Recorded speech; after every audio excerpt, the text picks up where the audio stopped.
My name is Ian BRODKA, and today I will be talking to you about Pepsin. But first, let's talk about food. Eating food is something that we have to do every single day in order to survive. Most don't think about this fact and just eat on autopilot, which is all fine and dandy. But what happens to all of that food once you have chewed it into a swallowable paste and it disappears down your gullet? Well, first it meanders its way down your esophagus and eventually plops down into your stomach. Your stomach is a wonderfully well designed organ, and it handles abnormally harsh conditions 24 hours a day, 7 days a week, for your whole life. The stomach is regularly found to be at a pH of somewhere between 1.5 and 3.5. That puts it safely somewhere between battery acid and vinegar. But that's okay. Your stomach was literally designed to handle these conditions. More importantly are the enzymes in your stomach that do the dirty work of making sure you get to enjoy more than just the taste of your food, but also its nutritional benefits as well. And that brings us to pepsin. You can see pepsin here.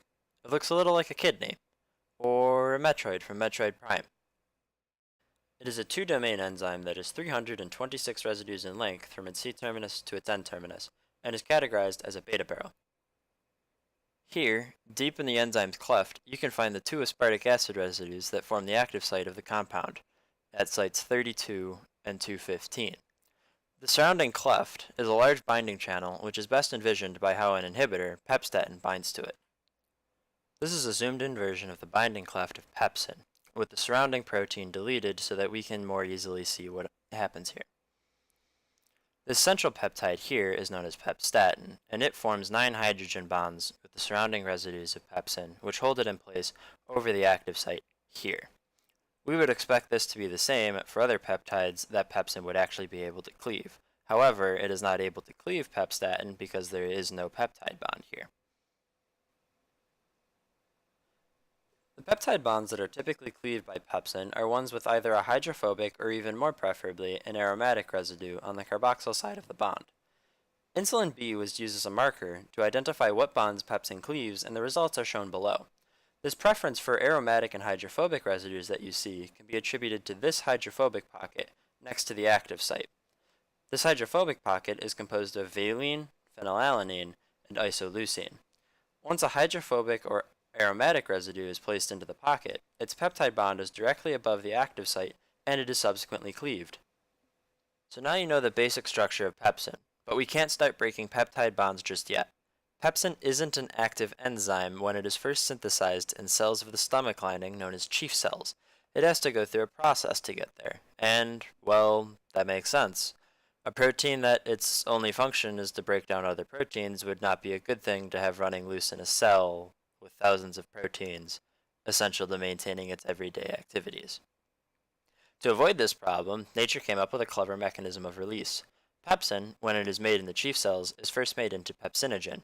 This is known as a zymogen, or an inactive precursor to the actual enzyme. In the case of pepsinogen, the difference between this inactive protein and the active pepsin form is a small peptide chain 47 amino acid residues in length. In pepsinogen's tertiary form, this 47 residue propeptide is locked into what will later be pepsin's active site, the 2 aspartic acid residues. Now you probably have a few questions at this point. The most pressing for you right now probably sounds something like this. You want me to believe that a protein that breaks down other proteins is prevented from doing so by a protein, namely itself. And, well, yeah, that is what I'm trying to tell you happens. Remember earlier when we first entered the stomach about how acidic the inside of the stomach was? Well, inside of the chief cells, the cytosol is not nearly that acidic, or else nothing in the cells would work. If you are one step ahead of the game, then you probably figured out that the acidic conditions of the stomach are required for pepsinogen to become active pepsin. If we look at the activation process, 2 key events occur that allow for this to happen. The first is that the protein undergoes a conformational change in the acidic conditions that unbind the proprotein from the active site, quickly followed by the second step, which is protonating one of the active site aspartic acids. This leads to the autocatalysis of the proprotein and full activation of pepsin. This explains why pepsin only works in low pH environments due to the low pKa of the aspartic acids, and it doesn't denature because of the 35 acidic residues that stabilize its exterior. Now, pepsin can break peptide bonds. In this reaction, one of the aspartic acid residues has a hydrogen bound to it, and the other one holds a water molecule in the active site. The water molecule loses a hydrogen to one of the aspartic acids, and then the rest of it binds to the carbonyl carbon, forming an unstable tetrahedral adduct in the peptide. Through one more set of electron shuffles, the peptide bond between carbon and nitrogen is finally broken, and the two sides of the cleaved peptide leave the active site. As anticlimactic as it may seem, that's pepsin.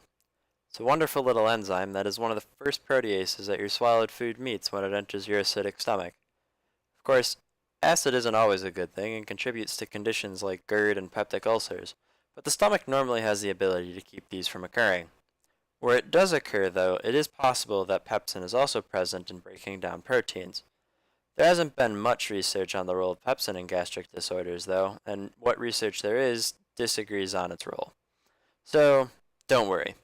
Your body has evolved to the point it is now, and is perfectly suited to handle whatever it makes if everything else is working correctly, of course. So, go and enjoy a nice steak dinner when you go home, and let pepsin do the heavy lifting. You deserve it.